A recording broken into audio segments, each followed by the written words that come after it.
অন্যদিকে ষষ্ঠ দফায় নির্বাচন নিয়ে তৎপর কমিশন। রাজ্যে মোট 1020 কোম্পানি কেন্দ্রীয় বাহিনী মোতায়েন, বুথ পাহারায় 919 কোম্পানি কেন্দ্রীয় বাহিনী মোতায়েন করা হয়েছে। এবং এই সঙ্গে এই মুহূর্তে আমাদের সঙ্গে রয়েছেন আমাদের প্রতিনিধি খালিদ জামাল। খালিদ, ঠিক কি তথ্য উঠে আসছে একেবারে ষষ্ঠ দফা নির্বাচন নিয়ে তৎপরতা তুঙ্গে কমিশনের?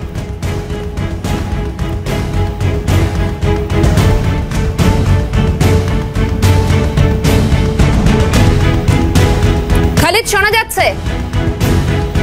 হ্যাঁ, দেখো, যেভাবে দেখা যাচ্ছে রাজ্য জুড়ে যেভাবে হিংসার ঘটনাটা ঘটছে, তাতে কিন্তু উদ্বিগ্ন জাতীয় নির্বাচন কমিশন। ইতিমধ্যে যেটা আমরা জানতে পারছি যে পঞ্চম দফা প্রায় 800 কোম্পানি কেন্দ্র বাহিনী মোতায়েন করা পরিকল্পনা নিচ্ছে কেন্দ্র নির্বাচন কমিশন।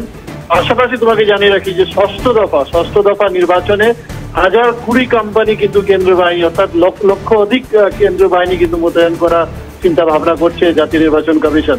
তার কারণ হচ্ছে যত দফায় বাড়ছে, যেটা দেখা যাচ্ছে যে হিংসার ঘটনাটা কিন্তু ঘটছে।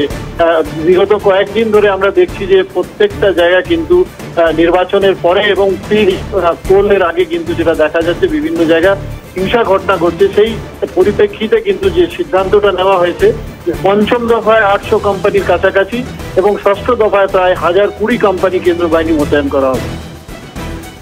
একেবারে ধন্যবাদ খালিদ।